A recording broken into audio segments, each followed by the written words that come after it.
Personal ഹൈജീനിനെ കുറിച്ചിട്ടുള്ള 7 കാര്യങ്ങളെ കുറിച്ച് സംസാരിക്കാനാണ് ഇന്ന് നമ്മൾ ഈ വീഡിയോ ചെയ്യുന്നത്. പേഴ്സണൽ ഹൈജീൻ എന്ന് പറയുമ്പോൾ എല്ലാവരും വിചാരം എല്ലാ ദിവസവും കുളിക്കുന്നു, ഡ്രസ്സ് മാറുന്നു, പിന്നെ എന്താണ് പേഴ്സണൽ ഹൈജീനിൽ ഇത്രയും പറയാനുള്ളത് എന്നുള്ളത്. ഏറ്റവും ഇമ്പോർട്ടൻ്റ് ആയിട്ടുള്ള കാര്യം ഇപ്പം മഴക്കാലമാണ് അല്ലേ. ഈ ജൂലൈ മാസം പകുതിയായി, കർക്കിടക മാസമായി, പലർക്കും അസുഖമാണ്, പലർക്കും ചുമ, നീരുവീഴ്ച, പനി, അങ്ങനെയുള്ള പല അസുഖങ്ങളായിട്ട് നമ്മളിപ്പോൾ ഹോസ്പിറ്റലിൽ പോയി കഴിഞ്ഞാൽ നിൽക്കാൻ സ്ഥലമില്ല. അപ്പോൾ അവിടെയാണ് ഈ പേഴ്സണൽ ഹൈജീനിന് വളരെയധികം ഇമ്പോർട്ടൻ്റ് ഉള്ളത്. പേഴ്സണൽ ഹൈജീൻ എന്ന് പറയുമ്പോൾ നമ്മൾ ഉപയോഗിക്കുന്ന സോപ്പ്, നമ്മൾ ഉപയോഗിക്കുന്ന ചീർപ്പ്, നമ്മൾ കിടക്കുന്ന തലയണ, നമ്മൾ കിടക്കുന്ന അല്ലെങ്കിൽ വിരിക്കുന്ന നമ്മുടെ പുതപ്പ്, ഇങ്ങനെയുള്ള എല്ലാ കാര്യങ്ങളും അവിടെ വളരെ ഇമ്പോർട്ടൻ്റ് ആണ്. ഞാൻ ചോദിച്ചു, നിങ്ങളുടെ തലോണ എന്ന് പറയുന്നത് നിങ്ങൾ ഉപയോഗിക്കാൻ തുടങ്ങിയിട്ട് എത്ര നാളായി എന്ന് പറഞ്ഞു. ചോദിച്ചു കഴിഞ്ഞപ്പോൾ പലരും വിചിത്രമായിട്ടുള്ള ആൻസേഴ്സ് ഒക്കെ പറഞ്ഞു. എൻ്റെ തലോണ ഞാൻ ജനിച്ചപ്പോട്ട് ഉപയോഗിക്കുന്നതാണ്. ചിലരെന്ന് വെച്ച് കഴിഞ്ഞാൽ 6 കൊല്ലം 7 കൊല്ലം.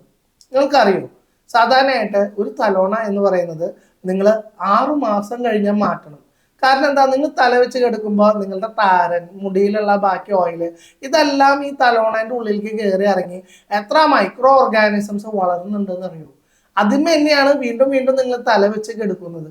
അപ്പൊ 6 മാസം കഴിയുമ്പോൾ നിർബന്ധമായിട്ട് ഒരു തലോണ മാറ്റി കഴിഞ്ഞാൽ തന്നെ പല അസുഖങ്ങളും മാറും എന്ന് ശാസ്ത്രലോകം കണ്ടുപിടിച്ചിട്ടുണ്ട്. ആ തലോണ കെട്ടിപ്പിടിച്ചിട്ട് കിടന്നുറങ്ങുന്ന പ്രവണത നമുക്കുണ്ട് ഇല്ലേ. അപ്പൊ ചിലപ്പോൾ വായെന്നുള്ള നീര്, മൂക്കിൽ നിന്നുള്ള നീര്, കണ്ണിൽ നിന്നുള്ള നീര് എല്ലാം അതുമ്പോൾ വന്ന് ഒട്ടിപ്പിടിക്കുന്നുണ്ട്. അപ്പൊ ദേ ഒരുത്തൻ എന്നോട് പറയാണ് തലോണോറ മാറ്റിയാൽ മതിയില്ലേന്ന്. തലോണോറ മാറ്റിയിട്ടൊന്നും കാര്യമില്ലടോ. സാധനം അതിൻ്റെ ഉള്ളിലേക്ക് വന്നു കഴിഞ്ഞാൽ സ്പ്രെഡ് ആയി കഴിഞ്ഞ് കഴിഞ്ഞാൽ എല്ലായിടത്തേക്കും ഇത് വരുന്നുണ്ട്. അപ്പൊ അത് കാരണം മൈക്രോ ഓർഗാനിസംസ് ഏറ്റവും കൂടുതൽ ഗ്രോ ചെയ്യുന്ന സ്ഥലം ഏതാ വെച്ചാൽ തലോണ. പിന്നെ ഏറ്റവും കൂടുതൽ മൈക്രോ ഓർഗാനിസംസ് 2 ലക്ഷം മൈക്രോ ഓർഗാനിസംസ് ആണ് നമ്മളുടെ ഈ മൊബൈൽ ഫോണിന്റെ സ്ക്രീൻ ടച്ചിന്റെ അവിടെ ഉള്ളതെന്നാണ് പറയുന്നത്. അപ്പൊ ഒന്ന് ആലോചിച്ച് നോക്കിയും, അത്രത്തോളം നമ്മളുടെ പേഴ്സണൽ ഹൈജീനിനെ ഈ സംഭവങ്ങളൊക്കെ നമ്മൾ ബാധിക്കുന്നുണ്ട്. എത്ര ആൾക്കാർ മൊബൈൽ ഫോണിന്റെ ഈ ഫ്രണ്ട് ഭാഗം ക്ലീൻ ചെയ്യുന്നുണ്ട്? നിങ്ങളൊരു കാര്യം ചെയ്താൽ മതി. ഒരു ഗുഡ് പ്രാക്ടീസ് ഞാൻ ചെയ്യുന്നതാണ്.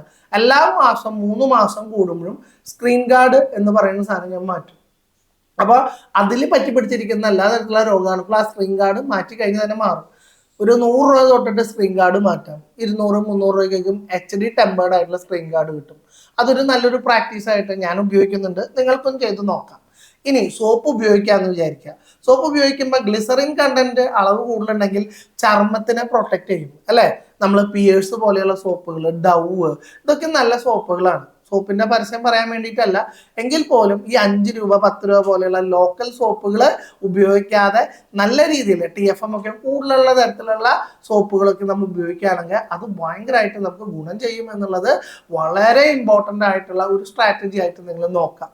ഇനി നിങ്ങളുടെ ബോഡി സ്റ്റൈലുകൾ, അതായത് കാലം തൊട്ട് വൈകുന്നേരം വരെയുള്ള നിങ്ങളുടെ ആ ഒരു ജീവിത രീതി, തോന്നിയ സമയത്തുള്ള ഒരു ക്രമം എന്നുള്ള രീതിയിലില്ല എന്ന് പറയുമ്പോൾ തന്നെ എന്തുണ്ടായി, നമുക്ക് ജീവിതചര്യ രോഗങ്ങൾ നമ്മളിൽ നിന്ന് മാറി അല്ലേ. നമ്മളുടെ വീട് എന്ന് പറയുന്ന സ്ഥലം, അല്ലെങ്കിൽ നമ്മൾ താമസിക്കുന്ന ഹോസ്റ്റലോ ചുറ്റുപാടോ, ഈ പരിസരവും വളരെ ഇമ്പോർട്ടൻ്റ് ആണ്. എവിടെയെങ്കിലും ഒരു എലി ചത്ത് കിടക്കാനെന്ന് വെച്ചാൽ എന്താവും, അതിന്റെ ദുർഗന്ധം നിർമ്മിക്കും ഇല്ലേ. അതേപോലെ തന്നെ നമ്മൾ അടുത്തുള്ള സ്ഥലങ്ങളൊക്കെ ക്ലീൻ ആക്കി വെക്കാനായിട്ട് മാക്സിമം നോക്കുക. അപ്പൊ എന്തുണ്ടാവും, കൊതു ഉണ്ടാവില്ല, നമ്മൾ വളരെ സേഫ് ആവും, അസുഖങ്ങൾ ഉണ്ടാവില്ല. അപ്പൊ രോഗം പടർത്തുന്ന വസ്തുക്കളിനെ നമ്മൾ മാറ്റി നിർത്തുക എന്നുള്ളത് വളരെ ഇമ്പോർട്ടൻ്റ് ആണ്. വീട്ടിലായാലും ആ ഹൈജീൻ വളരെ ഇമ്പോർട്ടൻ്റ് ആണ്. വീട്ടിലെ റൂം വൃത്തികേടാക്കി ഇടുക, വാരി വലിച്ചിടുക, അങ്ങനെയുള്ള പരിപാടികളൊക്കെ മാക്സിമം നമ്മൾ ഒഴിവാക്കി നോക്കുകയും നമുക്ക് നല്ല ഹെൽത്തി ആയിട്ടും ഹൈജീൻ ആയിട്ടും നമുക്ക് ജീവിക്കാനായിട്ട് പറ്റും. വി വാഷ് എന്ന് പറഞ്ഞ സാധനം ഉണ്ട് ഇല്ലേ. ചിലര് ഗൂഹ്യ ഭാഗങ്ങളിലൊക്കെ നമ്മളുടെ ബോഡിയിൽ ഒഴിക്കുന്ന ഒരു ലോഷനായിട്ട് നമ്മൾ വി വാഷ് എന്ന് പറയും അല്ലെ. അതുപോലെയുള്ള വസ്തുക്കളൊക്കെ നമുക്ക് ഉപയോഗിക്കാം.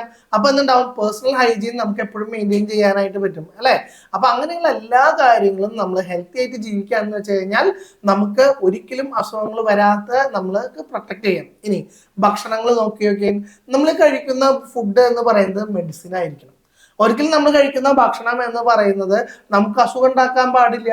ചിക്കൻ കഴിച്ചു വയറിളകി, അല്ലെങ്കിൽ നമുക്ക് എന്തെങ്കിലും തരത്തിലുള്ള സാധനം കഴിച്ചിട്ട് ഇവൻ മരിച്ചു എന്ന് വരെ പറയുന്നുണ്ട് അല്ലേ. കഴിഞ്ഞ ദിവസം കേട്ടിട്ടില്ല, ഷവർമ കഴിച്ച് മരിച്ചു എന്നൊക്കെ. അപ്പോൾ ഒന്ന് ആലോചിച്ച് നോക്കുക, നമ്മൾ കഴിക്കുന്ന ഫുഡ് ഹെൽത്തി ആണോ, ഹൈജീൻ ആണോ എന്നുള്ളതൊക്കെ നമ്മൾ നോക്കണം. കാരണം നമ്മുടെ ബോഡീൻ്റെ ഉള്ളിലേക്ക് നമ്മൾ കൊണ്ടുവരാൻ പോകുന്ന വസ്തുക്കളാണ്. അപ്പം അങ്ങനെ നല്ല ഹൈജീനിക് ആയിട്ട് നല്ല രീതിയിൽ ജീവിക്കാനായിട്ട് നോക്കിക്കഴിഞ്ഞാൽ ഹെൽത്തി ഫുഡൊക്കെ കഴിച്ച് ജീവിക്കുക, സമയത്തിന് കഴിക്കുക. ബ്രേക്ക്ഫാസ്റ്റ് ഒരിക്കലും നിങ്ങൾ സ്കിപ്പ് ചെയ്യാതെ, ബങ്ക് ചെയ്യാതെ ബ്രേക്ക്ഫാസ്റ്റിന് സമയത്ത് നന്നായി ഫുഡ് കഴിക്കുക. ചിലർ ബ്രേക്ക്ഫാസ്റ്റ് ഒന്നും കഴിക്കില്ല, ഉച്ചയ്ക്ക് വയർ നിറച്ച് കയറി കഴിക്കും. അപ്പൊ എന്തുണ്ടാവുക, ഉറക്കം വരും, കിടന്നുറങ്ങും. അപ്പൊ ലൈഫ് തന്നെ വേസ്റ്റ് ആയി പോയി അല്ലേ. അപ്പൊ എന്തുണ്ടാവും, നമ്മുടെ ബോഡിയിൽ ഫാറ്റ്, കൊഴുപ്പൊക്കെ ഉണ്ടാവും. കാലത്ത് നിങ്ങൾ ഫ്രഷ് ആയിട്ട് കഴിച്ചു നോക്കിയാൽ കുറേ കാര്യങ്ങൾ നിങ്ങൾക്ക് ചെയ്യാൻ പറ്റും. ഉച്ചയ്ക്ക് നമ്മൾ ശരിക്കും പറഞ്ഞു കഴിഞ്ഞാൽ മുക്കാ വയറാ പാടുള്ളൂ എന്നാ പറയാം. കാലത്താണെന്ന് വെച്ച് കഴിഞ്ഞാൽ ആ മുഴുവൻ വയറോട് കൂടി കഴിക്കണം എന്ന് പറയും. പലരും പറയും കാലത്ത് ചൂന കഴിക്കാൻ തോന്നുന്നില്ല, ഒരു ഇൻട്രസ്റ്റ് ഇല്ല, അത് കാരണം എന്തെങ്കിലും ലൈറ്റ് ആയിട്ട് കഴിക്കും. ഉച്ചയ്ക്ക് ചൂന കഴിക്കാമല്ലോ, വെരി ഡേഞ്ചറാണ്, ഹെൽത്തിന് അത് ഭയങ്കരമായിട്ട് എഫക്ട് ചെയ്യും. ഇനി ഈ മഴക്കാലത്ത് എന്തുണ്ടാവും, നല്ല തണവാ അല്ലേ. അപ്പൊ ആൾക്കാർക്ക് വെള്ളം കുടിക്കാനൊരു മടി ഉണ്ടാവും. ഈ വെള്ളം കുടിക്കാതിരുന്ന് കഴിഞ്ഞാൽ എന്തുണ്ടാവും, ഓട്ടോമാറ്റിക്കലി നമുക്ക് പലതരത്തിലെ മൂത്രത്തിൽ പഴുപ്പ് എന്ന് പറഞ്ഞ സംഭവം വരും അല്ലേ. അപ്പൊ മൂത്രത്തിൽ പഴുപ്പൊക്കെ വന്നു കഴിഞ്ഞു കഴിഞ്ഞാൽ ഒരാഴ്ച 2 ആഴ്ച വരെ നമുക്ക് ഭയങ്കര ക്ഷീണം വരും. അപ്പൊ നമുക്ക് ഈ തണവൊക്കെ ആകുമ്പോൾ വെള്ളം കുടിക്കാൻ തോന്നില്ലെങ്കിൽ പോലും സമയം നോക്കാം. മൊബൈൽ എപ്പോഴും നമ്മൾ കുത്തി തോണ്ടല്ലേ, ഒരു അലാറം വെക്കുക, 2 മണിക്കൂർ കൂടുമ്പോൾ ഒരു ഗ്ലാസ് വെള്ളം കുടിക്കാൻ നോക്കുക. അപ്പൊ അങ്ങനെയാകുമ്പോൾ നിങ്ങളൊന്ന് നോക്കി നോക്കിയാൽ വൈകുന്നേരം വരെ ഒരു 10 മണിക്കൂറിൽ 20 ഗ്ലാസ് വെള്ളം കുടിക്കാൻ പറ്റില്ലേ. അപ്പൊ അങ്ങനെ എന്തെങ്കിലുമൊക്കെ നിങ്ങളൊരു പ്ലാൻ ചെയ്ത് നിങ്ങൾ വെള്ളം കുടി എന്ന് പറയുന്നത് വളരെ ഇമ്പോർട്ടൻ്റ് ആണ്. ഇല്ലെങ്കിൽ നമ്മുടെ ഹൈജീൻ, ഹെൽത്ത് എല്ലാം സ്പോയിലാവും. അപ്പൊ എല്ലാ കാര്യങ്ങളും നിങ്ങൾ മനസ്സിലാക്കിയിട്ട് അതനുസരിച്ച് നല്ല രീതിയിൽ നല്ലൊരു ജീവിതം നിങ്ങൾക്ക് കഴിക്കട്ടെ. നിങ്ങൾ നന്നായി ഫുൾ ലൈഫ് എൻജോയ് ചെയ്ത് ഹെൽത്തി ആയിട്ട് ജീവിക്കട്ടെ എന്ന് ആശംസിച്ചുകൊള്ളുന്നു. ബൈ.